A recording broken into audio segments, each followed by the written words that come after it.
At a recent hearing, opponents of fluoridated water argued that too much fluorine in a person's system can cause an uncontrollable desire for sex. Hey, Colligan man! This classic game show starred a comic whose sharp-edged humor couldn't hide an out-of-control lifestyle. He would drink and he'd smoke pot and snort some coke. His co-stars included a lovable old codger with a taste for call girls. He rented a date to a young lady of the evening. I mean, he was just a wild man. And a mild-mannered comic with his own dark secrets. I certainly don't believe it was any type of a suicide. In the next hour, we'll climb aboard the Hollywood Squares, a game show where the host signed on just to get revenge. I said, to heck with him. It's 13 weeks. I'll screw him out of a job. The star on the center square, beaver face.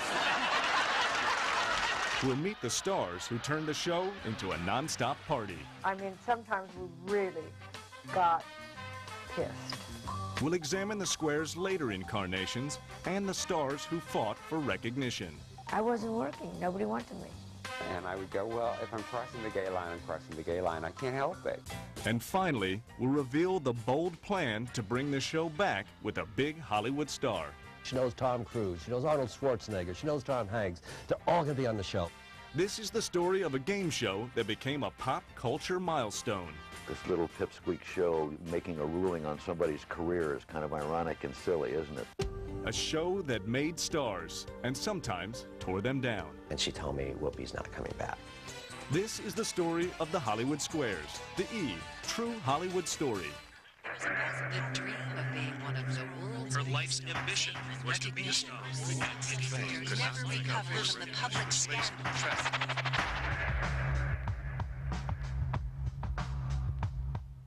Ladies and gentlemen, our center square, Peter Marshall! In November 2002, the original host of one of the most popular game shows of all time came full circle. It was fun to do. I just loved doing it. 36 years after his debut, Peter Marshall returned to guest star on the new edition of Hollywood Squares. When Marshall was MC, the Squares became a ratings powerhouse that turned an eccentric cast of character actors into household names. We knew we were on. We knew we were good. The show was based on the kids' game of tic-tac-toe. But what went on behind the scenes was anything but child's play. For nearly 4 decades and numerous incarnations, the cast of Hollywood Squares battled adversity, survived tragedy, and hid dark secrets. And throughout it all, they managed to entertain millions while making television history. Hollywood Squares was not the first game show packed with celebrities. In 1963, producers Bob Quigley and Meryl Heater tried to spice up their faltering show, People Will Talk, by loading the panel with 15 famous faces. CBS axed the show anyway. The following year, Heater and Quigley tried again with the Celebrity Game, hosted by Carl Reiner. They struck out a second time, but Meryl Heater refused to give up. He mapped out a new format that combined contestants, celebrity guests, and a simple, age-old game. He took a napkin and he drew tic-tac-toe. And instead of the X's and the O's, he put stars there. And he said, wouldn't this be a fun game? Heater and Quigley began pitching the show around Hollywood. ABC turned it down. So did NBC. But in 1965, Fred Silverman, the head of daytime programming at CBS, said yes and authorized $80,000 for a pilot. To host the trial run, producers tapped veteran pitchman Bert Parks, best known as the perennial MC of the Miss America pageant. Talent booker Mary Markham went to work filling up the game board. One of the first to sign on was 42-year-old Rose Marie, a veteran performer and former co-star of The Dick Van Dyke Show. It was a bad time for me. My husband had passed away, and I got into a mental block where I couldn't sing. I didn't want to go on stage. I didn't want to work. I didn't want to do anything. And Mary Markham saved my life. Another Dick Van Dyke Show veteran, Maury Amsterdam, signed on too. So did funny man Cliff Arquette, playing his popular down-home character, Charlie Weaver. Also on board, Wally Cox, the deadpan actor who provided the voice of the cartoon character, Underdog. To provide sex appeal, producers added actress Abby Dalton. In the spring of 1965, the stars arrived at CBS Television City and climbed the intimidating 17-foot-high set for the first time. Some of them got up there and said, my God, you know, you could fall off here. Now here's the master of the Hollywood Squares, Burt Parks. The production quickly bogged down due to technical problems. The X's and O's kept going out, and every time that happened, I'd have to redo all the wiring and check all the wiring. We worked literally all night long. Bored audience members began to walk out. Network exec Fred Silverman called for replacements from a nearby tourist spot. He says, go to the farmer's market. He says, here, take a whole bunch of money. He says, give them $10, make sure they can come in and see the show. And I would like to say goodbye, stars. Bye. The taping finally wrapped at 2 a.m. CBS executives reviewed the pilot. While they loved the premise and the collection of stars, the verdict on host Burt Parks was a thumbs down. They didn't test well. You know, they had the focus groups or whatever. And then they came back again and they tried to get it back with another MC. Heater and Quigley shot a second pilot with brash New York comic Sandy Barron as the host. The network bosses didn't like Barron either, especially because the show was going to air during the daytime. A couple of people, I think, felt he was too New York, and they were not used to a morning show with his type of a personality. But before a host could be found, Fred Silverman decided to go with a different game show. The Squares pilot languished at CBS for a year until the rights reverted back to Heater and Quigley. They reapproached NBC, where one of the new executives happened to be the director of the Burt Parks pilot. He helped persuade the Peacock Network to give the show a try. The hunt for a new host resumed, and the producers finally found him selling cereal in a TV commercial. An assortment of 10 packs, a little something for everybody called Kellogg's Variety. I was a Kellogg spokesman. Hi there, here we are again. Oh my goodness gracious. Bob Quigley's wife was watching. She said, that's the guy I've been trying to tell you about. He's the guy that worked with Tommy Noonan. 36-year-old Peter Marshall was once part of a popular comedy team known as Noonan and Marshall. Peter was a lifelong entertainer who balanced roles in B-movies with TV variety shows and Broadway plays. Marshall was in Los Angeles after finishing a musical in New York when his telephone rang. I got a call from Bob Quigley. Would you like to do a game show? Now, I'm a musical comedy performer. I said, what is a game show? And he said, well, come down and look at the pilot. And I go down and I look at all these stars, and there's Burt Parks. And I said, this is a terrific show. I like this. Why aren't you using Burt Parks? They said, well, we're looking for a complete nonentity. Marshall auditioned for producers and NBC West Coast Vice President Grant Tinker. The would-be host was very laid back. I came in with shorts and a pullover. I'd been playing golf. I figured, well, I'm probably not going to be very good at this. And they said, and I had all these 9 people, and around them they had a big placard saying Zsa Zsa Gabor, Charlie Weaver, Wally Cox, not the real, just people. And they gave me these questions. Well, if I can do anything, I can talk. So after about 22 minutes, Merrill said, well, that's it. I said, hey, thanks, guys. And I took off, never thinking I had the show. Marshall wasn't the only audition that day. Also up for the hosting job was Dan Rowan from the comedy team Rowan and Martin. Peter did a run-through, and Dan Rowan did a run-through, and Grant Tinker at the time said, let's go ahead with Peter Marshall. But Peter didn't jump at the offer. Marshall's agent told him that if he passed, Dan Rowan would get the job. Marshall couldn't stand Rowan. Years before, Peter and his former partner Tommy Noonan befriended Rowan and Martin. But Marshall believed Rowan stole their material and then later turned his back on Noonan. When Tommy Noonan became deathly ill, I called all of his friends and I said, go out and see him at the Motion Picture Home. And he was there for 8 months, and not once did Dan either call or go out and see him. And from that moment on, I had a big dislike for Dan Rowan. I said, to heck with him. It's 13 weeks. I'll screw him out of a job, you know?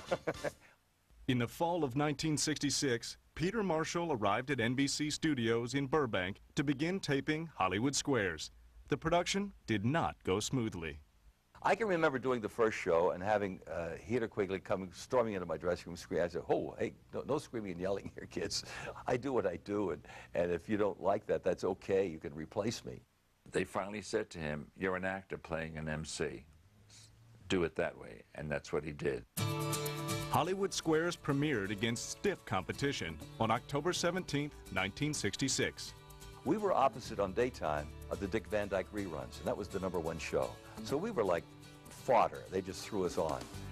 The reviews were generally favorable, and viewers seemed to like the carefully chosen grid of 9 wisecracking stars. Game show author Fred Wastbrock. Hollywood Squares was trying to create a family feel. Wally Cox was the expert in nature. Maury Amsterdam knew the Bible. Charlie Weaver, American history. So you had your 4 or 5 regulars, and then you had 4 or 5 rotating semi-regulars and rotating stars. We had like a 14 share, and then it was a 16 share. Then it was a 19 share. Then it went from there to like a 38 share, to a 42 share. I mean, to a 48 share. Unheard of. I go to New York, and I notice people are looking at me. And I'm looking around, I look at my fly, you know, I check everything. And I'm saying, look at all these people are looking at me. What's going on? They said, well, you fool, you're on television 5 days a week. That's when I had some indication that this thing might work. Coming up, 1 Square swings. She met every housewife in Redondo Beach. God love them. And later, another square slides into darkness. He would go out on these nightly excursions and he would drink and he'd smoke pot and snort some coke.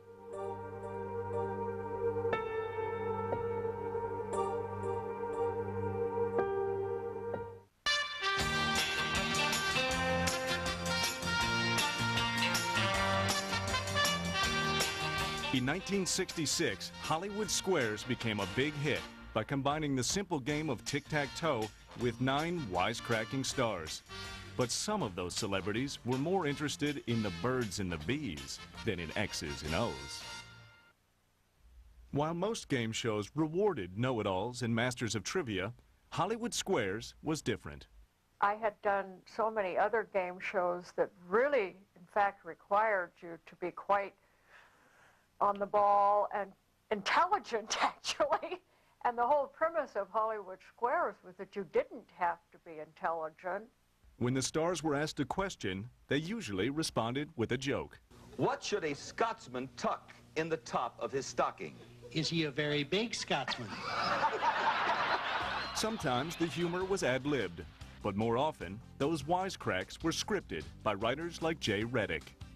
80% of them worked pretty well. Some of them were killer. We were very lucky in the time that, you know, jokes would be repeated in the paper and other shows would talk about it. Did you hear what so-and-so said on Hollywood Squares? Although the stars were fed lines, Abby Dalton insists the game was not rigged. In no way were we ever given any answers. And the jokes were in limbo. You didn't know, you had not a clue as to what the joke meant until you heard the question. Then it made sense. Many of the regular squares were actually experts on their favorite topics. Cliff Arquette portrayed the character of lovable senior citizen Charlie Weaver. He swore up and down that he was reincarnated from the Civil War. He knew every battle, he knew every general, he knew where it was, when it happened, what year, how long it happened. The Civil War was not Arquette's only interest. Oh, he loved the ladies. And, you know, he had one of this stupid outfit with a dumb hat. Off stage, he had the, you know, the tweed coats and the thing, and a cute little hat, and he loved the ladies. He was the antithesis of what he portrayed as Charlie Weaver. Put your arm around him or something, kind of like he was Santa Claus. And he'd pinch you or, you know, grope you or something. I mean, he was just a wild man. Arquette would sometimes hire an escort and attend wife-swapping parties. I really can't tell the story. But yes, there was a key club down in Redondo Beach, and he rented a date, a young lady of the evening that he knew, and he would take down there and hire for the weekend. I guess over the years, he met every housewife in Redondo Beach. God love him. Wally Cox was another regular. Cox gained fame in the 1950s as star of the TV series Mr. Peepers. He was like in his own little world. He would, come. He was always great. He was always very sweet, but he stayed by himself. He was always like away. Wally was the dearest person in the world. Very shy, very unassuming about everything, but so funny and very, very caring. All I had to do was, what, you got a cold? Are you all right? You sure you're all right? Who was also misunderstood. They all thought he was kind of an elf, and he just despised that. He just despised women that came up and patted him on the head and said, oh, isn't he cute? He was a very manly person. He was just in a small body. One of Wally's best pals was also one of the biggest stars in Hollywood. Marlon Brando was Cox's roommate when they were both struggling young actors. Few knew about their lifelong friendship. He was the last guy in the world that goes, my buddy Marlon Brando. People that knew it fine. He knew a lot of people in the business that he would just quietly be friends with. According to friends, Cox was a man of many surprises. Most people think of Wally as a simple, quiet little guy. He loved to go in the desert and pick rocks and like butterflies and birds and whatnot. But he was also really opposite of what he looked like. He's quite a ladies' man, quite a player. He was really a very good guy. He could care less about show business. Daytime audiences made Hollywood Squares the top-rated new game show.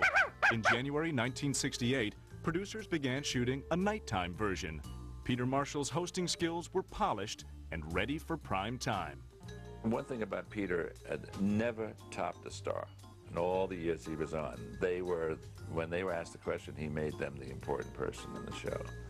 He would know when to go ahead and push me. He knew I was going for a joke, or he knew that I was stuck, and he would come in and fill in.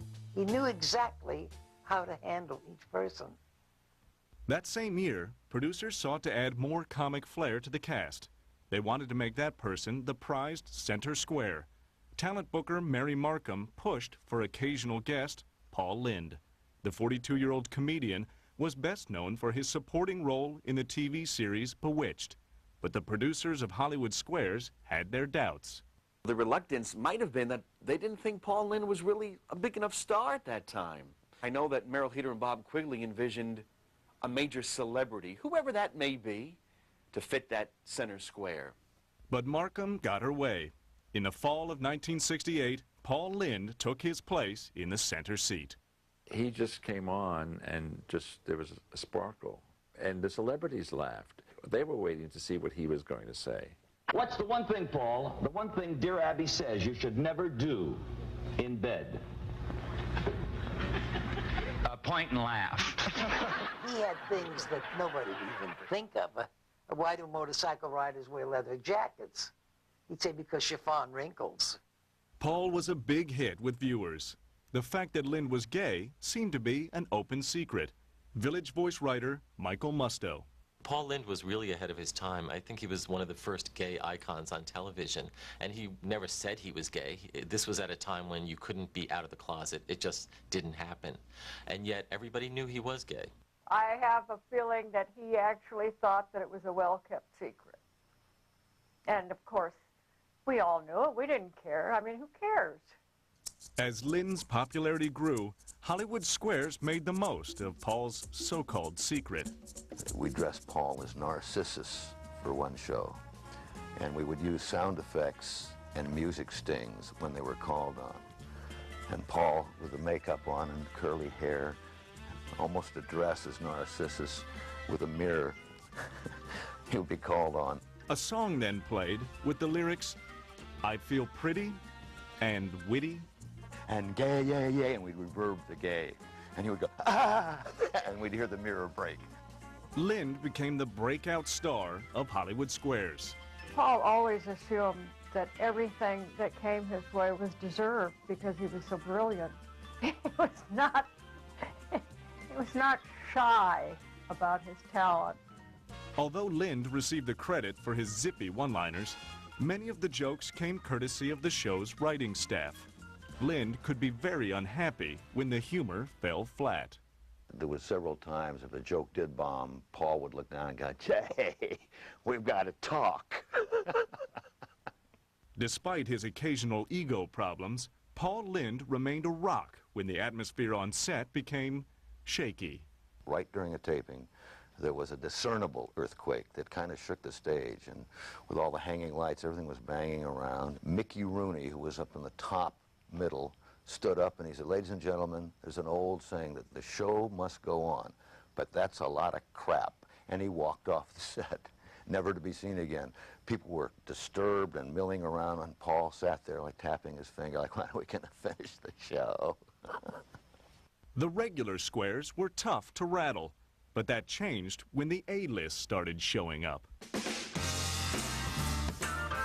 Coming up, the guest squares get locked and loaded. She says, "Well, I have a gun and I'm afraid of it." She showed me she had a gun in her purse.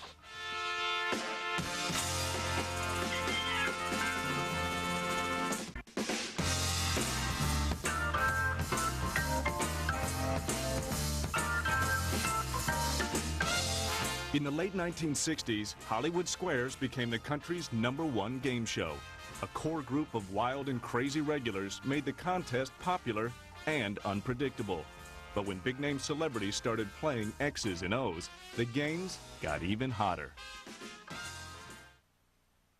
In the beginning, it was tough booking A-list talent on Hollywood Squares. The pay was awful. Guests received the Screen Actors Guild minimum scale, $750 for taping 5 shows in one day. Bookers enticed stars by offering them the chance for self-promotion. You sit in that great square, and you can promote your new record album, your new TV show, your Las Vegas engagement, or your new film. It reaches millions. So it got to be a point where the movie's coming out, Roger Moore's in town, and so let's get him on the show. I mean, there wasn't that many talk shows at that time where these people were doing the circuit. The show's talent bookers asked a little-known TV actor named Burt Reynolds to appear as a square. Reynolds' rowdy humor was a big hit with viewers, as well as with the producers of The Tonight Show, who put Reynolds on with Johnny Carson. Those appearances gave the actor a big boost, which eventually led to superstardom. Burt never forgot his debt to the game show. A lot of non-entities came on the show, became big stars, and would never do the show again when they became big stars. And I don't know if your audience knows what sweeps weeks are, but those are the weeks that you want to get the highest rating because that's where you get the biggest advertising dollar. In sweeps weeks, we could call Burt wherever he was. He would fly in and do a week of shows. But the big names often brought their big egos. Case in point, TV legend Milton Berle. And they come to me and they say, "Milton is going to leave. He's not going to do the show. He doesn't like his dressing room. Can you do something?" I said, "Sure." I walked back. I said, "Hey, Milton, what's going on?" He said, "Look, I built the studio. I built stage #1. I know where all the good dressings room are." I said, "You're absolutely right. You should go home." He said, "What?"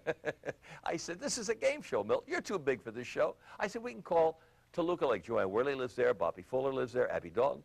Don't worry about Milton. Go home. You're dead right. You're too good for this show." He said, "I'm a professional person. I'm not leaving this show." I said, "But Milton," he said, "I brought 5 changes of outfit. I'm staying." I said, "Okay, Milton. Anything else we can do for you, let me know." Dressing rooms weren't a big deal for semi-regular Joan Rivers. They don't see you from the waist down. You could always tell an outsider that would come with outfits and with shoes.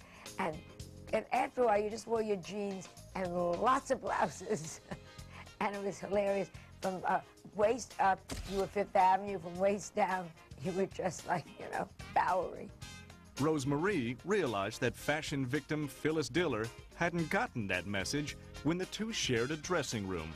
And there were wigs, cigarette holders, scarves, all kinds of stuff, and earrings and necklaces and all over it. And I looked all around like this. And she came in and she says, "Hi." I said, "When you putting the pool in?" Diana Rigg, star of the TV series The Avengers, traveled much lighter. But her casual wardrobe caused quite a stir. And the T-shirt said, tits right across. And that was like, how do we tape this? Singer Tina Turner had just split from her husband, Ike Turner, when she appeared on the show. I went in to greet her and talk to her, and she was really very nervous. I said, "What's wrong?" She said, "Well, I have a gun, and I'm afraid of it." And she showed me she had a gun in her purse. TV Tarzan, Ron Ely, carried his King of the Jungle motif a little too far. And it wasn't bad enough that he had to wear a loincloth, although I was thrilled. Rosemary and I both thought, oh, yeah, that's not too bad. They insisted that he come on with the chimpanzee. Now, they did not want the chimpanzee to wear a loincloth because it wasn't natural. A chimpanzee without some protection is a disaster looking for a place to happen. And we kept telling them, you know, this is not going to be good. Well, the chimpanzee did what chimpanzees do from one end of that set to the other. It was a disaster area. There was chimpanzee poop up to the ceiling. Peter Marshall happily presided over the craziness. When it did get out of control, Peter gloried in it. That was his best time, when things would get completely verschlugena, and he would just have the ball with it. Marshall was called to the rescue after Lucille Ball unexpectedly stormed into the studio. The famous redhead fumed when her son, Desi Arnaz Jr., appeared as part of his musical group, Dino, Desi, and Billy. We put all three of them in a box. And so she came down to see the show. And she said, no, no, no. He has to have his own cubicle. We said, no, no, that's not the way it works. They have to, it's Desi, Billy, and whatever, no, they have to all be together. And then she said, no, no, no. She tried to take him off the show, but he wouldn't leave, so she left. She was very upset. She wanted her son to have his own cubicle. Even when they weren't sharing dressing rooms or cubicles, some stars worried about looking stupid. They didn't get the premise of the show. The premise of the show was that it didn't matter whether you knew the answer. You didn't have to be brilliant. That's what was so much fun about it. Jack Palance didn't seem to care about the questions or the answers. They went and asked him a question, and he wasn't responding to it, you know, and they realized he'd fallen asleep. Celebrities flocked to Hollywood Squares, but sometimes the gate was shut. The names that were turned away, I mean, this little pipsqueak show in the position of making a ruling on somebody's career is kind of ironic and silly, isn't it? But we did. No, they won't be funny. No, they're not big enough. They had a wonderful expression. If the guest wasn't who they liked, they would say Pasadena. That meant pass. We pass on that person. And they were pretty cutthroat about it. Producers weren't content with both a daytime and a nighttime version of Hollywood Squares. In 1969, they added a Saturday morning children's version. The new show was called Storybook Squares. The panelists dressed as famous characters. Oh, the most fun. But I tell you what was wrong with the show. They were only half-hour shows. They should have been 45-minute shows or an hour show. But by the time we introduced all the characters, you know, Paul Lynde as the Wicked Witch, Leslie Uggams as Snow White. I mean, we had all these people in these gorgeous costumes. By the time we got them through the door and got them seated and everybody stopped screaming, we had like 8 minutes of show for these young kids. The Saturday show was expensive, and the ratings did not live up to expectations. Storybook Squares lasted only 8 months before producers pulled the plug. Frequent guest Joan Rivers wasn't sad to see the show go. It was stupid. First of all, you had to get there so early and get in some dumb costume. And they never let me be the pretty princess, you know. Well, Joan could be the third little pig, and they always had me. Storybook Squares was a rare misstep for the creative team. As the 1970s began, Hollywood Squares was still going strong, but tragedy lay ahead. Coming up. We were all pretty much shattered. There was some mystery about how he died.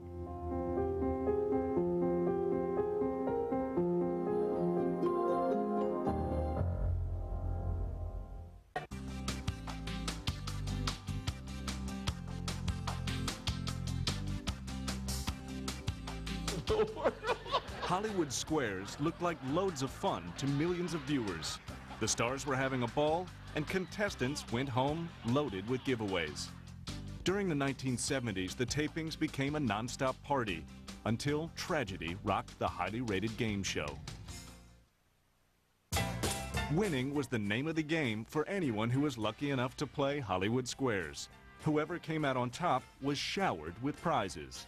We were giving away, just for being a contestant, refrigerators and dining room sets, lazy boy chairs. I mean, we just kept on giving all these prizes away because everyone would say, well, I'll give you 6. I said, we have 10 contestants. I'll give you 10 of these, you know, put them on the show. And we did. And a number of times, contestants won a whole lot more than I got paid. We had Pontiac, we had Ford. I mean, they all were trying to give the car away. What is he giving you? I'll give you 3 cars, you know. It got to the point where we had such an inventory of prizes and what to pick. It was just amazing. Despite all the joking, the celebrities were serious about wanting the contestants to win. When you're asked a question and there's money involved, there's a refrigerator involved, there's a washer-dryer involved that somebody wants, that something costs $1,500 or something like that. You don't clown around. Contestants were serious too. 1 minute when you were winning for them, they would be your best friend and they were just loving you. And then they'd lose and it was like, who needs this fraud? The players included future celebrities like singer Naomi Judd. I was with her and she was saying, did you know I was on that show when I was young? And I needed the money and I spent it on a car or something. College football star O.J. Simpson also played the game. O.J. Simpson was a contestant. He'd won the Heisman Trophy, and so I called him up and asked him if he'd like to be on the show. And he said, yeah. I got on the show. He won $400. Some of the female contestants attempted to cozy up to host Peter Marshall. They would infer that they were available. Doing a commercial, they would touch me, and they would move in a certain way, or they'd have a low-cut thing. I played so dumb, they must have thought that I was the dumbest guy that ever walked, because they were just fairly blatant about it. But you know, had I ever gotten involved with a contestant, I could have put 87 people out of work, plus myself. One small-town beauty queen was even more direct about her desire to win, as producers found out during a pre-show interview. Now, she says, is there a couch you want me to go to? You said, no, this is not that kind of show. Hollywood Squares taped a week's worth of programs in one day. To take the sting out of the long hours, producers Meryl Heater and Bob Quigley arranged for a catered meal that was served after the 3rd show. The food was good, and the wine flowed freely. The theory was at the time was drinking would loosen the celebrities up, as it did with many of them. It became very funny. It was like a party every week. Get together with all your pals, have a few laughs, have a free dinner, and half a dozen drinks, and you could always tell the shows that were done after the dinner break. I don't know if you could do it today, but it was a great idea, because nobody got smashed. Everybody just got kind of silly. I think there were a number of times when Meryl and Bob would come down the hall and we'd come rolling down the hall and, hi! and breathe on them and burn their eyebrows off. And they'd say, oh my God, are we in for it? I don't know how we did it sometimes. I really mean that. I mean, sometimes we really got pissed. Paul Lynde was pounding down drinks in a serious way, both on and off the show.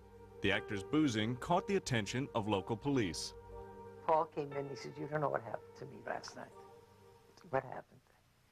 He said, well, I had a little too much wine last night. Yeah, we know that, Paul.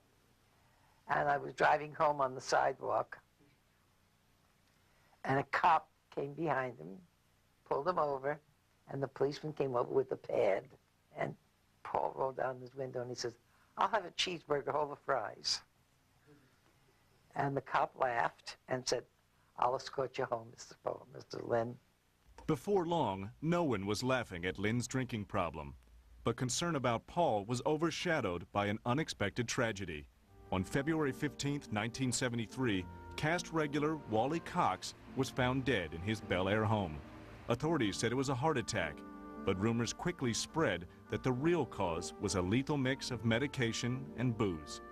Rumors began to circulate that 48-year-old Cox committed suicide. We were all pretty much shattered. There was some mystery about how he died. I know that he suffered from depression for a long time.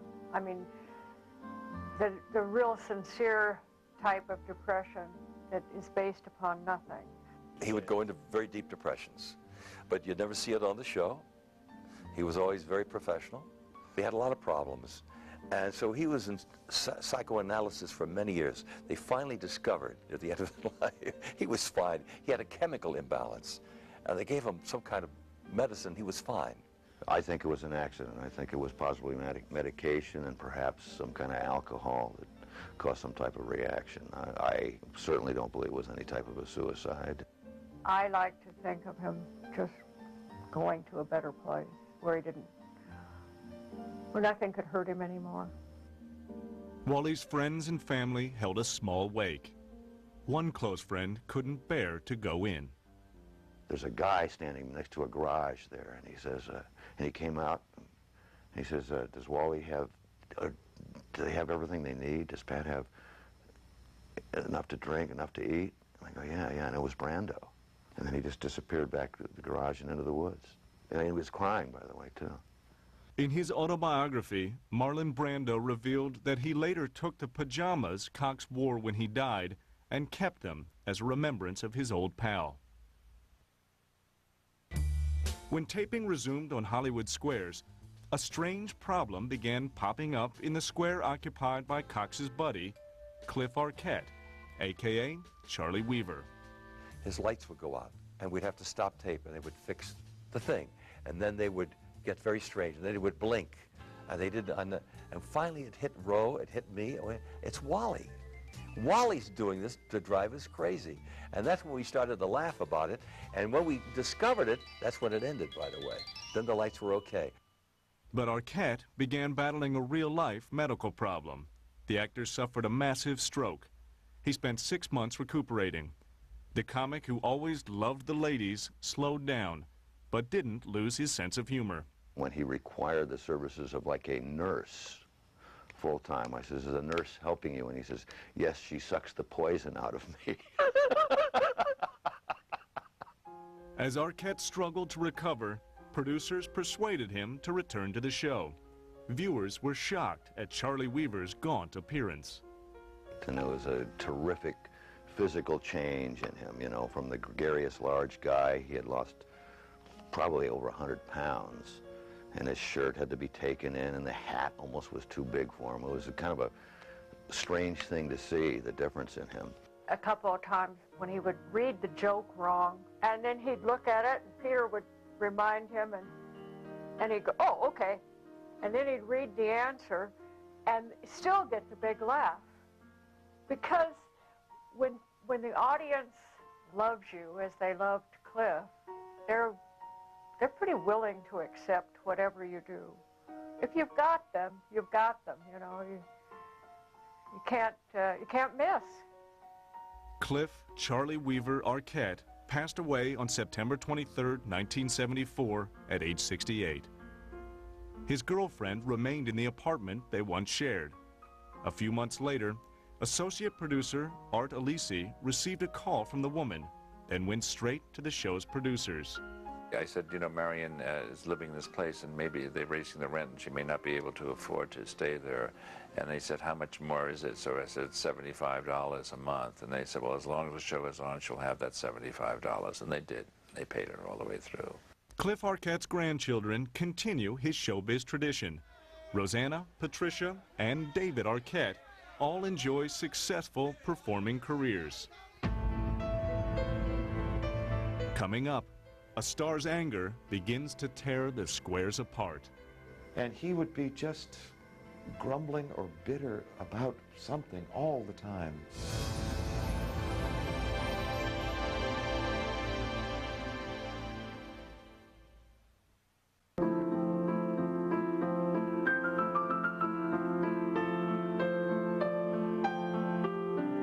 In the mid-1970s, Hollywood Squares endured the deaths of two popular regulars to remain the country's #1 rated game show. But the host was looking for a new challenge, while the biggest square was reaching his breaking point. After spending a decade as MC of Hollywood Squares, Peter Marshall realized that many viewed him as just a game show host. Was I irritated? Maybe disappointed. I wasn't, but look, I was a game show host. I had the #1 game show. They paid me wonderfully well. What's the complaint about? Get off of it, you know? I'm not going to go around saying I'm an unhappy kid.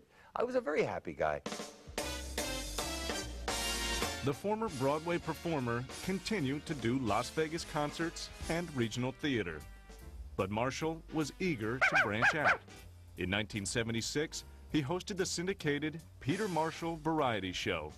The 90-minute weekly program featured a 22-piece orchestra. It was a very expensive show. And they asked me to cut down to the orchestra, to cut this down, and to cut back. And I said, no, you know, this is the way to do it. And had they stayed with it, because we had a whole comedy group, brilliantly talented young comics, I think we would have done very well. I think we would have hit. But as I said, it was expensive. They wanted me to cut way back, and I said no. The Peter Marshall Variety Show was canceled after just one season.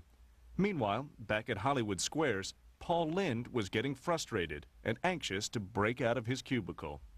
Paul wanted to be a serious actor and never became one because he was so funny.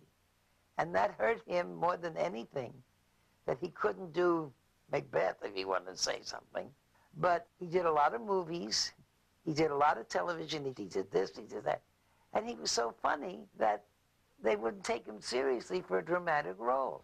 Friend and talk show host Joe Franklin. They put him into the mold, they pigeonholed him, they typecast him, and they always gave him, if not the second banana, the friend of the leading man, the guy who says, I'll wait for you in the car. Journalist Howard Johns. Paul was being used up on game shows, sitcoms, and supporting roles in movies. So he was being bled dry, sucked dry for his talent.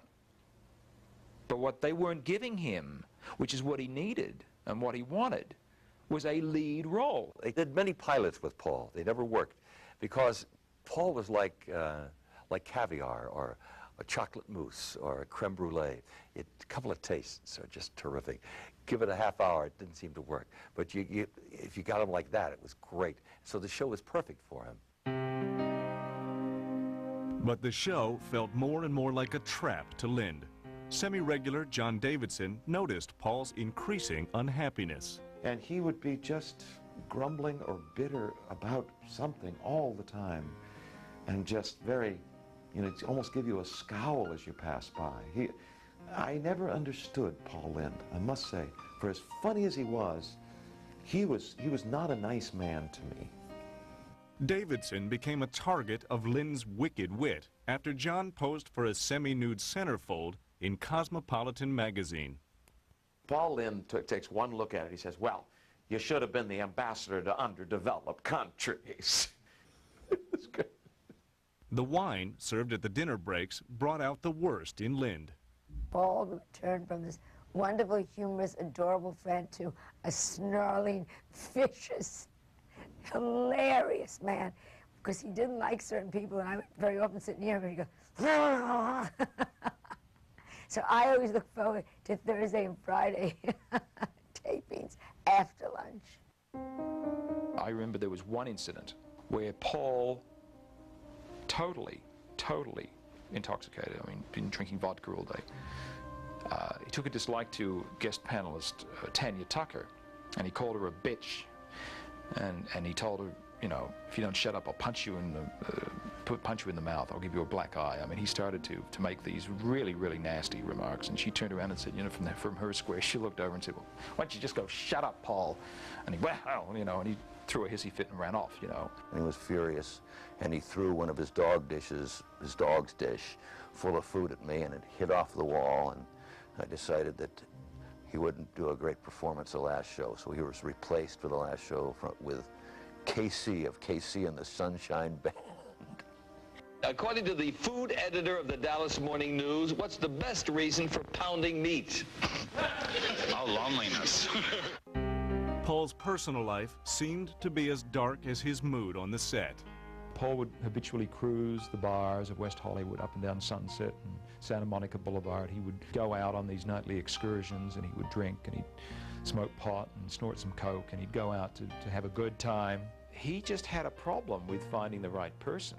He had boyfriends, he had relationships, nothing that lasted. Not in the sense that he wanted the person, as he said, to know me for who I am and not what they see on TV. Lynn's paycheck on Hollywood Squares also became an issue for the actor. We were at dinner once at Rosemary's house, and he says, doesn't anybody get a raise here? He wanted more money, and deservedly so, since he was the top star at the show. Unhappy about his salary, Lind left the show in 1979. The National Enquirer later published an article claiming Paul was fired for drunkenness and unprofessional behavior. No. Believe me, that was not the reason. It all had to do with money. And when it comes right down to it, it seems that money always seems to be the problem. Lind responded with a $10 million libel suit against the tabloid. Meanwhile, producers wanted Paul back. They searched for a way to convince Lind to return. And so a deal was worked out that the company would develop other shows for him, and he would be paid for those, whether those shows came to fruition or not. And that way he made more money than the other people on the show. We were favored nations, so everyone was paid the same, and it was all right. The Hollywood Squares were once again intact. But as the 1980s began, meddling by the network threatened to tear the show apart. NBC shifted Hollywood Squares to different time slots. Peter Marshall viewed the moves as an anti-game show conspiracy by unfriendly network executives. Then they started moving us, trying to get our ratings down so they could get rid of the show. I think it was more of a case of what we see today all the time. Well, it's a great show, we can reposition it, and it becomes a great lead-in for whatever else we have. So suddenly, after years of being in one particular time period, building up an audience, it was suddenly moved. And anytime you move a show, you're going to take a hit. And we did, and then it was moved again. I think we moved 3 or 4 times, and that finally was kind of the demise of it, unfortunately. Coming up. And they found him in his bed. He was naked, and he obviously had died.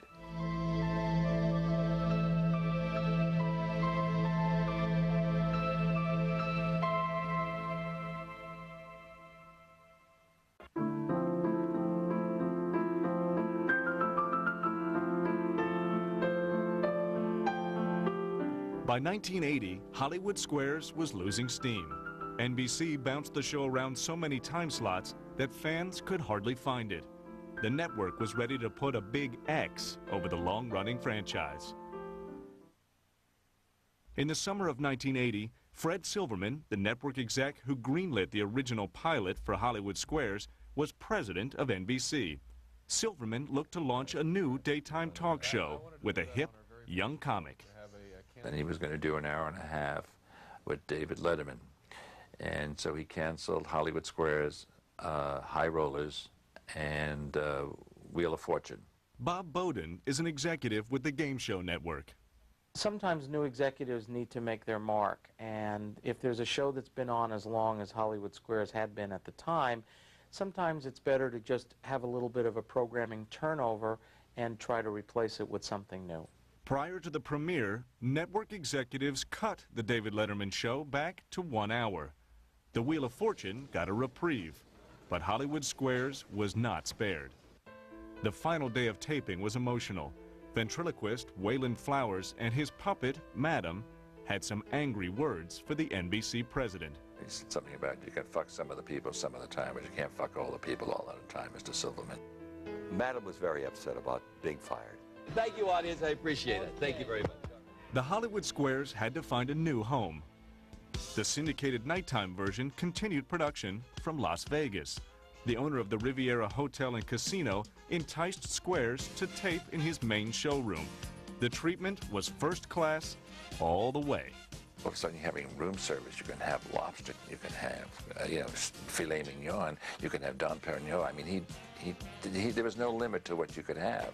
But the needs of the hotel didn't mesh with what producers required. They wanted it as a show for people in the daytime, and we would fill an entire showroom. But because it was for the people rather than set up as you do a television show, this was really played for the audience, and the focus was just always wrong. It was like the television viewer was eavesdropping on the show. There was more eavesdropping after taping, as Peter Marshall found out when he hit the gambling tables. I was robbed there. I played the dumbest game you can play in Vegas, which is roulette. And I was a little bombed, I think, and I won a bundle of money. And I took it to my room like a fool instead of taking it to the cage. And I went to sleep, and I was robbed. They took everything. Hollywood Squares seemed to be crapping out on the Las Vegas Strip. I don't think those shows were very good. There were too many plugs. The syndicated version of Hollywood Squares was canceled in the summer of 1981. I think the show just got tired. And I kept saying, hey guys, we have been on the air 16 years daytime, 8 years nighttime. We've all had a terrific time. Now let's move forward. While the Hollywood Squares family moved on, former Center Square Paul Lynde finally seemed to be getting his life together, at least on the surface. I saw him, and he was clean and sober, and he looked terrific. His attitude was wonderful, and he hadn't had a drink in a long time, and I was really happy for him. That's the last time I saw him. On January 11th, 1982, Lynde's pals became concerned when the actor failed to make an appearance at a birthday bash. His friends decided, we better go check on Paul because this is not like him. Not to show up at a party because he's always the first to arrive and the last to leave. So they jumped in their car and they drove over to Paul's house. And when they didn't get an answer at the front door, they were able to force the side window open. And they went in and they found him in his bed. He was naked and he obviously had died sometime prior to that. The official cause of death was a massive heart attack. Unofficially, it was believed that sex and drug use contributed to Lynde's cardiac arrest. Paul Lynde had gone out on Saturday night and had either met somebody or had someone come over to the home. As was Paul's custom, he would do drugs. Paul had been taking a synthetic stimulant, commonly known as poppers, and a lot of gay men use it to help them reach an orgasm or intensify orgasm during sex. Now, there are three theories: that he either went into cardiac arrest prior to sex, or he went into cardiac arrest during sex, or after sex. And whatever of those three versions occurred, whoever was with him decided to leave. Why they didn't call 911 is a mystery.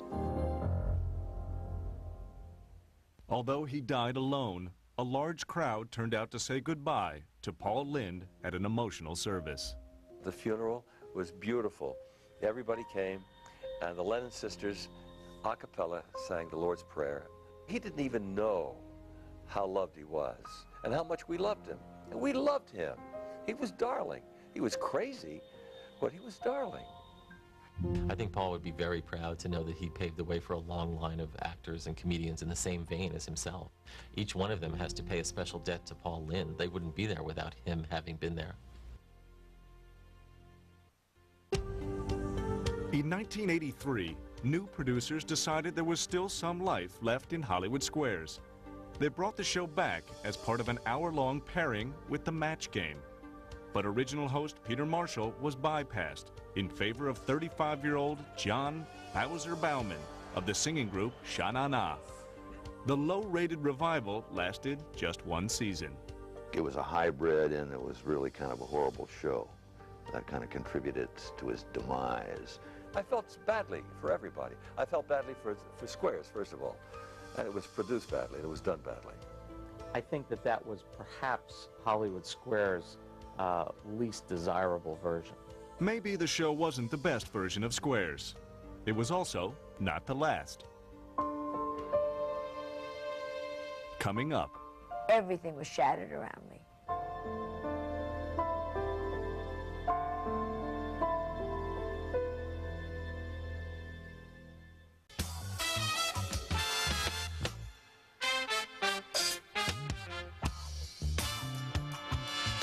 By the mid-1980s, Hollywood Squares was off the air, just a fading memory. But a new team was determined to resurrect the former TV favorite. In 1986, 44-year-old actor, singer John Davidson looked for a new challenge that would give his nice guy image another dimension. The former Squares regular made a plea to executive producer Rick Rosner. I want an action series. I want to be something gutsy. You know, I want to be $6 Million Man or something. And so he calls me and he says, let's have lunch. I got an idea for you. When they got together, Rosner made his pitch. We're going to bring back Hollywood Squares, and I want you to be the host. And I said, oh, no. I don't want to do a game show. I want to do an action series. And I was singing in Vegas at the time. And he said, no, we're going to do it different. We're going to do it like with variety bits. We're going to do bits with you. Davidson liked the idea, but he was worried that original host and longtime friend Peter Marshall would be miffed about not getting the job. Davidson picked up the phone. He said, they've asked me to do Squares, and I said, well, you do it. You'll be terrific. Peter was so understanding of that. He said, look, this is the way they do. They think they're going to bring it back, and so you need some new blood. It's just what they do. The syndicated New Hollywood Squares kicked off with a bang. Megastars Johnny Carson and Burt Reynolds sat down for the pilot. The show premiered on September 15, 1986, with a fresh look and a faster pace. We brought a lot of energy to it and craziness to it. We hyped the audience up more. They contemporized it beautifully and put in a new end game using cars, and also they made more personalities out of some of the squares. So for instance, when Wolfgang Puck was on, he would be cooking recipes while he was playing the game. The show received respectable, if not spectacular, ratings that first year. For season 2, producers decided to incorporate a family of regulars. In July 1987, Joan Rivers signed on to take over the center square. The high-profile job was a godsend for Joan. Just 2 months earlier, Joan was dumped as host of her late-night talk show on Fox Television. I wasn't working. Nobody wanted me. They had cut me a very good deal in the beginning, and then when they realized she's not as hot as we thought she was, they cut the deal in half. And I still didn't care. I still went back. Before Joan could begin taping her episodes, she received heartbreaking news. On August 14, 1987, her husband, Edgar Rosenberg, committed suicide after a long battle with depression and medical problems. In the wake of her loss, producers wondered if Joan would be able to do the show. I never considered withdrawing, as I've always had bills to pay and relatives to support. The New Hollywood Squares was a very important moment because everything was shattered around me. Joan was joined on the show by 32-year-old actor Jim J. Bullock. Bullock was best known for the hit sitcom Too Close for Comfort. He quickly became the show's loose cannon. Jim would be hanging out of his square upside down and hanging himself with his tie up and everything. He brought a craziness, a spontaneity. What are we going to do with Jim J? How are we going to control him? Sometimes I didn't know where he was going. I just tried to stay out of his way. But he was brilliant. What was the name of Jim and Tammy Baker's theme park in Charlotte, North Carolina? Heritage USA, go with it! I just was being who I was in that square and just having fun with it. I just did what I did. They wanted Jim J to be the Paul Lynde of the New Hollywood Squares, and he was hilariously funny. I think almost too funny, and maybe too advanced for his time. Bullock's flamboyant humor raised a few eyebrows. There were times when Rick would say, I think you're crossing that line. What line? You know, the gay line. And I would go, well, if I'm crossing the gay line, I'm crossing the gay line. I can't help it. Before Squares, Bullock kept his sexuality a secret. The show felt like therapy. I sort of blew the hinges off my closet doors, you know. And so I sort of felt like it was ridiculous for me to try to hide any longer or pretend any longer. I was tired of it. I didn't want to. You know, I just wanted to be myself. While Bullock was expressing himself, host John Davidson tried to escape the shadow of his Squares predecessor. When I replaced Peter Marshall, I realized I could never fill Peter Marshall's shoes. You got to bring your own shoes to the studio and find your way to fill your own shoes best you could. I think John Davidson filled the void of Peter Marshall quite well. They had similar backgrounds. They had been performers on stage and on television. They were both able to step back and let the celebrities be the stars of the show. He was adorable and he was charming, but he wasn't Peter. And you'll find that even on Broadway, I don't care if the original girl in the show is halfway decent. A replacement comes in and she's never as good as the original. Never. And she could have more talent than the original, but the original is the original. The new Hollywood Squares featured plenty of interesting guests. From up-and-coming radio personality Howard Stern to smart-aleck alien puppet Alf. We had him on a lot. Oh, Alf is sitting next to Zsa Zsa Gabor. And Zsa Zsa says, "He doesn't bite, does he?" And Alf says, "No, that'll cost you $5 extra." Roseanne we had on early. I didn't get it. I thought, here's this loud, obnoxious lady. I didn't get Roseanne. I had no idea of the star that she was going to be. Many viewers felt the show lacked real star power, a view shared by Joan Rivers. You would look around and say, who are these people? I once asked someone to put my lifesavers up in my box. I thought it was a stagehand, and it turned out it was one of the stars. The new Hollywood Squares struggled in the ratings. After 3 years, the show ended its run in September 1989. I think maybe we didn't have enough really hot stars on. It was still a very funny show, but I think probably that's why we went off. Joan blamed the cancellation on a changing trend in daytime television. Nobody was watching game shows. The Jerry Springers were beginning, and Oprah was coming into her own, and it was all about, I slept with my grandmother, and then a big smile and then no teeth there. And that was what was going on. And game shows were just gone. Hollywood Squares left the air. But in late 1991, King World Productions bought the rights to the classic title. King World distributed other game shows like Jeopardy and Wheel of Fortune. The company wanted to resurrect the Squares franchise, but a legal battle kept that plan on the shelf for 6 years. Coming up, stand and deliver time for the new Center Square. She knows Tom Cruise. She knows Arnold Schwarzenegger. She knows Tom Hanks. They're all going to be on the show.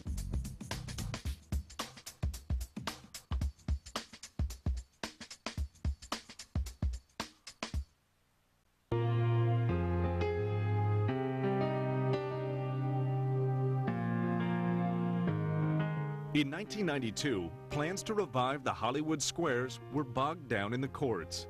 Non-stop legal wrangling left the classic series in limbo. The new owners of Hollywood Squares, King World, expected to put another version on the air right away. There was one big problem. King World already distributed the highly rated game shows Jeopardy and Wheel of Fortune, programs produced by Merv Griffin. Of course, part of Merv's deal on that is certainly they can't distribute another show that might be in competition with one of his shows. Both sides played a high-stakes game of legal tic-tac-toe until a settlement was finally reached in 1997. In order to get Hollywood Squares off the ground, King World had to partner with Columbia, which was the production entity of Wheel and Jeopardy, and they together distributed Hollywood Squares through a unique arrangement. King World's top players, Michael and Roger King, were willing to spend big bucks to fill the prized Center Square. According to reports, Billy Crystal was offered $9 million, but said no. $3 million didn't do the trick for Seinfeld's Jason Alexander, who also passed. While the hunt for a Center Square continued, King World hired executive producers John Moffat and Pat Turk Lee, veteran showrunners whose credits included the comic relief specials. Bruce Valanche, famous for providing jokes for the Oscar ceremonies, signed on as Hollywood Squares' head writer. King World Vice Chairman Michael King outlined his expectations for the show. He wanted to bring in talent that ordinarily wouldn't do a show like Hollywood Squares. To do that, King World needed someone who had clout with the A-list. Oscar-winning actress Whoopi Goldberg fit that description perfectly. The 42-year-old performer wanted a change of pace. She approved of the familiar faces already on board. They had Bruce Vilanch, Dave Moffat Lee, people she was comfortable with, had worked with for many years. The money wasn't bad either.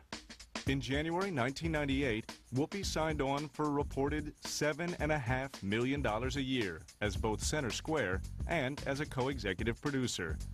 The Kings were ecstatic. We think we've got something that's unique and different, and in a 75-channel universe, that's hard to do. We all put our hands together like this, said we're going to do this together and we're going to have a great time. The show still needed a host.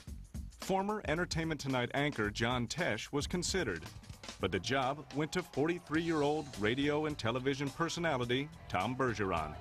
The New England native gained national recognition as host of the morning show Fox After Breakfast. When Tom came in, he went into like hyperspace. He was somebody that was unlike anybody else. There was no doubt he was our first choice. But Bergeron had some qualms about accepting the gig. It's the game show host label. It's sort of show business's equivalent to a used car salesman in some respects. But the solid reputation of the creative team won over Bergeron. In August 1998, the giant square lit up once again at CBS television studios in Los Angeles. Early guests included Whoopi's old friends, Robin Williams and Billy Crystal. It just all felt like it was clicking in those early tapings before it had even debuted. Producers quickly realized that Bergeron, like Peter Marshall and John Davidson before him, was clicking in the MC's chair. He never tried to top people, and certainly not Whoopi or any of the other comics. He tried to just draw them out and comment on them, and he always had something that was pertinent and sometimes added to the joke. But only a few weeks into its new incarnation, Hollywood Squares sustained an unexpected blow. Shortly after taping a week of shows, Olympic gold medalist Florence Griffith Joyner died suddenly. Producers debated what to do. The show was already edited and was going on that Monday. We thought, you know, why would we not have it on? Because we could do an homage to FloJo. Goldberg taped a special intro for that week's programs. Whoopi dedicated the shows to the memory of the athlete. Her family really appreciated that and actually had commented that they really enjoyed that last week of seeing her. While Whoopi was front and center on camera, the bosses at King World pressured her to use her star power off the set. They evidently told all the buyers that now that we have Whoopi Goldberg on, we're going to get the biggest names in Hollywood because she knows all these people. She knows Tom Cruise, she knows Arnold Schwarzenegger, she knows Tom Hanks. They're all going to be on the show because of Whoopi Goldberg. Well, we didn't know this, and Whoopi didn't know this. And then finally, we realized that Whoopi's main function was supposed to be make those phone calls, write those letters. And she did. I mean, Whoopi did, to the point where she said, you know something, now when I walk into a room, they turn and walk the other way. They see me coming because they know I'm going to try to get them to come on Hollywood Squares. Whoopi helped make Squares out of stars like Patrick Swayze, Pamela Anderson, Rosie O'Donnell, and Fran Drescher. Goldberg was committed to keeping the show fun for guests, a fact duly noted by Squares veteran Joan Rivers. She treated it like her party, and you were truly Whoopi's guests. And that was wonderful at lunch. She was worried, did you have enough to eat? Are you comfortable? I think people are just having fun, and they're not worried about whether they're funny or not. They're just having a good time, and that's really the bottom line of what we want. In Mademoiselle, German researchers claim to have found that sex can actually prevent the occurrence of what? Virginity.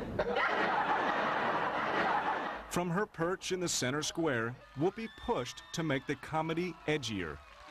One of the things Whoopi loved to do was to come up with something that would be kind of a sexual innuendo, and she loved to push the envelope. We're kicking ass and smiling about it. Hollywood Squares ended the 1998-1999 season as the year's most successful new syndicated series. King World executives appeared to be pleased. I remember Roger King saying, "Oh, good, I'll just feel to have a hit," and everybody was happy. It was smooth sailing. Coming up, the waters get very rough. She sometimes didn't seem to really enjoy being there, and I think that sometimes the audience got that.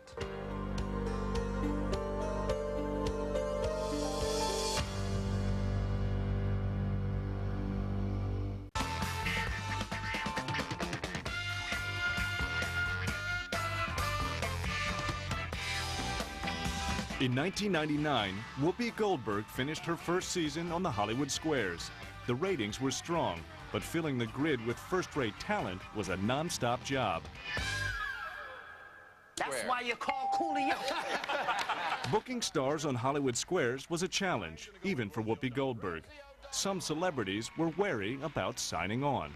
There is a stigma. The perception is still out there with a lot of publicists and stars that your career is over when you do Hollywood Squares. Former Squares publicist Jeffrey Bowman. There was an article, certain celebrities that had done certain things, like have you been in jail, have you been in rehab, and have you been on Hollywood Squares? And the icon for has-been was a square for Hollywood Squares. We still needed something to get some of those big stars to come on and not feel guilty about telling people why they're doing Hollywood Squares. To do that, producers offered to make public donations to the favorite charities of the panelists.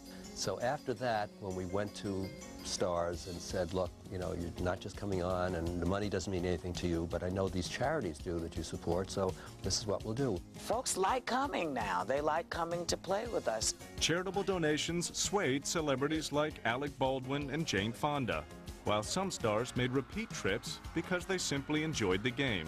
One of the people that amazed us was Garth Brooks, who came back time and again.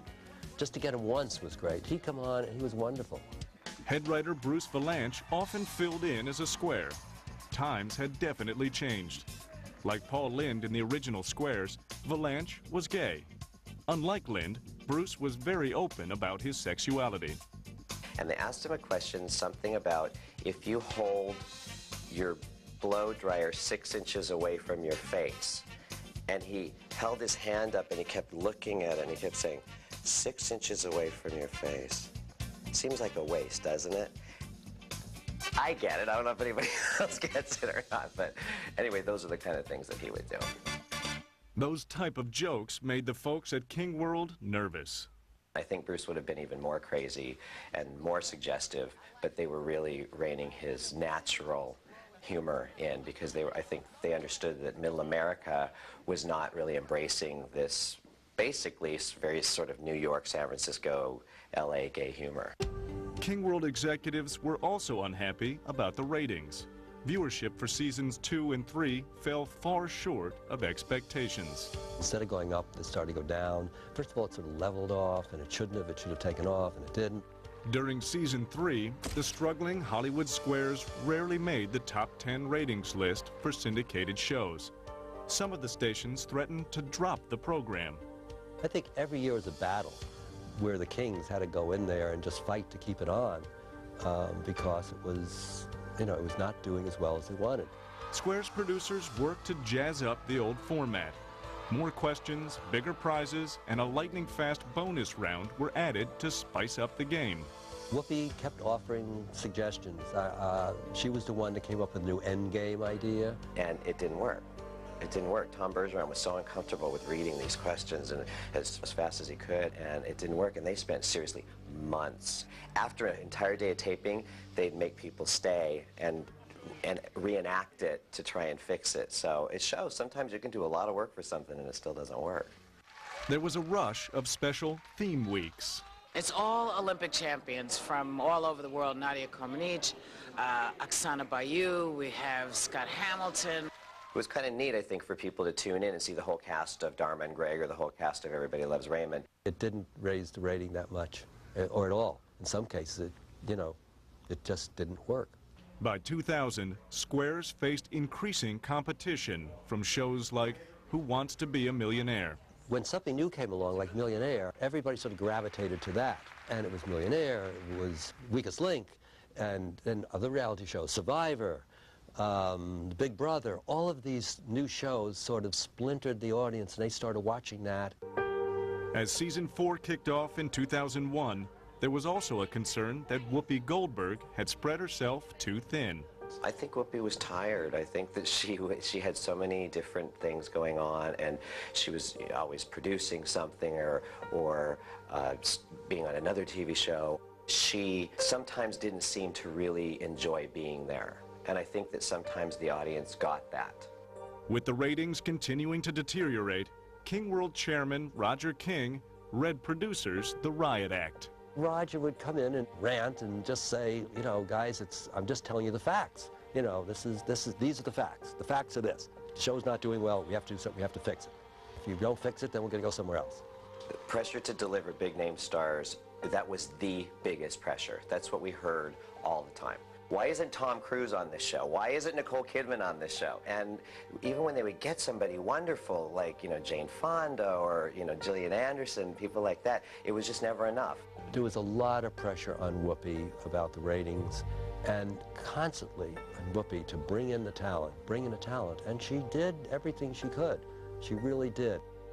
She was as frustrated as all of us. Coming up, Whoopi gets the X. Unfortunately, the offer was, as she has put it, was an offer that she could refuse.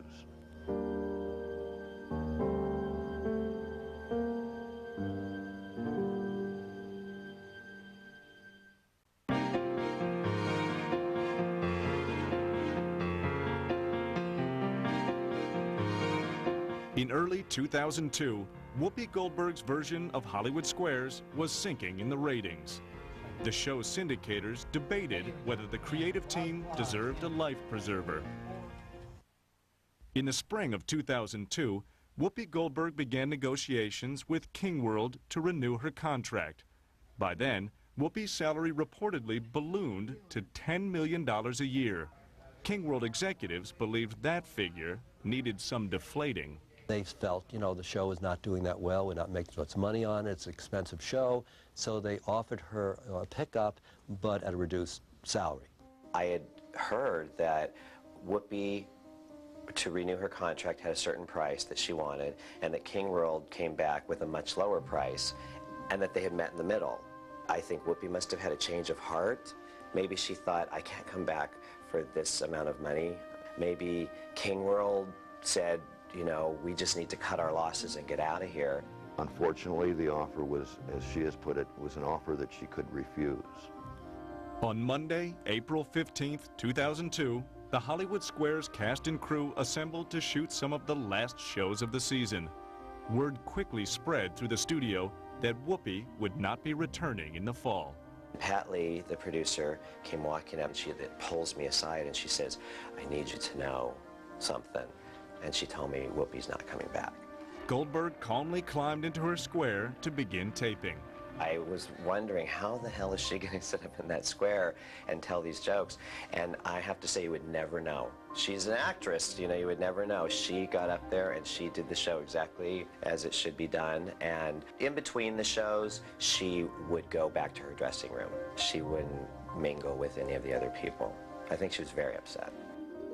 Within days, executive producers Pat Turk Lee and John Moffat were summoned for a meeting at King World. And so my partner, Pat Lee, said, well, what is the meeting about? And she was told that, well, it's because we wanted to tell you we're not picking you up, but we wanted to do it in person. And so we did not go over. We graciously refused to go over for this meeting to be told we were not going to be picked up because we knew we weren't. And then Roger did call and just say, you know, guys, it's really not about you. I think you did a good job with the show. We got to give them something new. We got to save the show. And so, you know, thanks a lot, but goodbye. But Goldberg still had 4 days of taping left. Whoopi reported to work and sent a clear message to viewers that she was leaving. She was doing like a countdown thing. And on her final show, they had luggage. And it started off where she had a piece of luggage in her square and she would say, I'm just getting my stuff ready because, you know, I'm going to be going. So that would have been the Monday show. By Friday, you couldn't see her anymore. All there was a little hole like this with Whoopi coming out of it like that. The last day with her there was really hard. It was a very emotional day. At the wrap party, Whoopi gathered everyone together one last time. She really said that she wanted all of us to really respect the new people that were coming in, and she was very adamant to the new people that if they didn't respect all of us, that she was going to kick their ass. The new people were formally announced in late April 2002. Co-executive producer Henry Winkler had a profile and a list of Hollywood connections comparable to Whoopi's. Winkler became famous as Fonzie on TV's Happy Days before settling in behind the camera. His partner, Michael Levitt, produced such high-profile shows as the Billboard Music Awards. The pair decided Hollywood Squares needed a major overhaul. They introduced a new logo, redesigned the set, and brought in bigger prizes. My partner has got about an idea a second. So it was always, okay, so what if we do this, and then we'll do that, and then, well, oh, this is a great idea. All right, Triumph, what popular cartoon character got his name from a Frank Sinatra song? It's Scooby-Doo, who was, you know, Scooby-Dooby-Doo, and he was very grateful to Frank. In return, Scooby helped Frank bury a dead hooker in the desert. Winkler and Levitt decided against a permanent center square. Instead, they rotated stars like Ellen DeGeneres through the prized spot. I miss Whoopi, but I think the rotating center squares are a great idea. And in the absence of her, it was a great approach to take, I think. What they're using that money for now is to buy talent on the show and to buy center squares. Winkler's own celebrity status helped attract guests to the show. There is a comfort level for every celebrity who walks through the door because they see Henry's face, they light up, they know they're going to be well taken care of, that it's going to be a great experience. The strange thing is they kept the same writers, which I'm surprised at because King World kept saying it was the writing that was a big problem the last year or so. But in any case, Henry is an old friend. He's wonderful. We've known him for years. And Michael Levitt, we've worked with in the past. They're two really good people. I think that if anybody can pull it off, they will do it. Coming up, a veteran's square comes full circle. Everyone knows that it's really a special moment.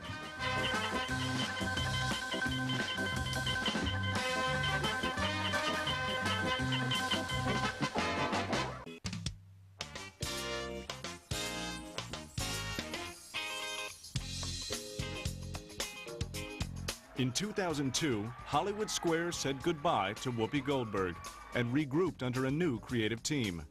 Meanwhile, the original Squares were ready to make a comeback. Until 2002, most of the original episodes of Hollywood Squares were believed to be either lost or destroyed. But a chance conversation led to an exciting possibility.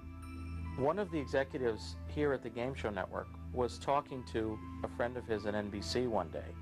In the conversation, Hollywood Squares came up, and this executive believed that the Hollywood Squares tapes might be in this vault in Burbank. The pair paid a visit to the facility and found thousands of the lost tapes sitting on forgotten shelves. The old episodes dated back to the early 1970s.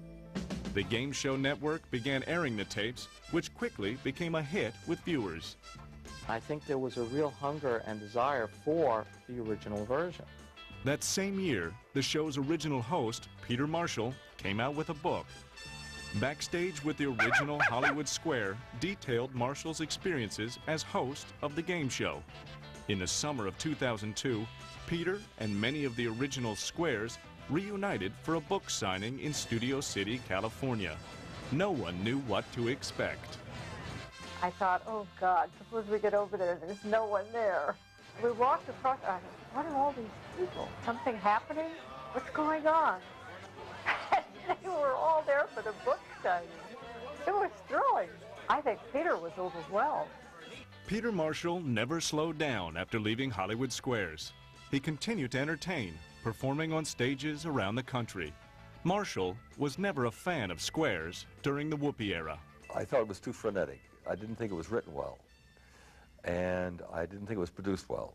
In November 2002, with Henry Winkler and Michael Levitt now producing Hollywood Squares, Marshall accepted an invitation to return to the show that made him famous. In our center square, we have the master of the Hollywood Squares, Peter Marshall, with us. In front of a cheering audience and surrounded by game show icons, Marshall took his place as a very special guest center square. In our solar system, Peter, how does a comet get its tail? How does the comet get its tail? Mm-hmm. Gee, I don't know. I guess like Most people, a little cognac, a Barry White CD. It's full circle. I mean, this show is part of Americana. It's part of American television. And Peter Marshall was there at the beginning. Halfway through the taping, host Tom Bergeron traded places with Marshall, allowing Peter to once again call the shots. The crowd went wild. That was fun. That was really lovely. I was very taken by it, really, you know, that they remembered. Almost 4 decades after the premiere, those who were there at the beginning of Hollywood Squares relish the show's glorious past. It was a Tiffany of game shows. It was something you always looked forward to.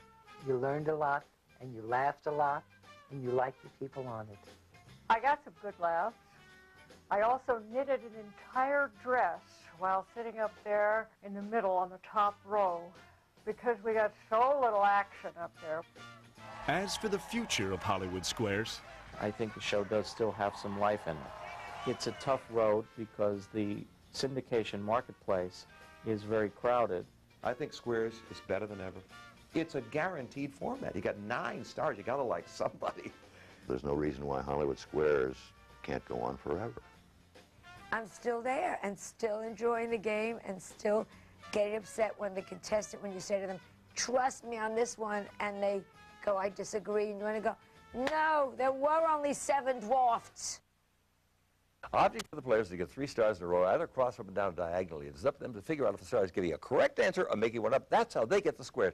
Now, a game is worth $200. $200? This is a cheap show. Welcome to Hollywood Squares. The object of the game is get 3 squares in a row, up stars in a diagonal, or tell whether the star is bluffing, making an answer, or making one up. I've forgotten the speech! I've forgotten the thing! I can't say that anymore. The object of the... To get 3 stars in a row, either across, up, or down, or diagonally. You have to decide if the answers the stars are giving are correct or they're just making them up. That's how you get the squares. I'm the newest one.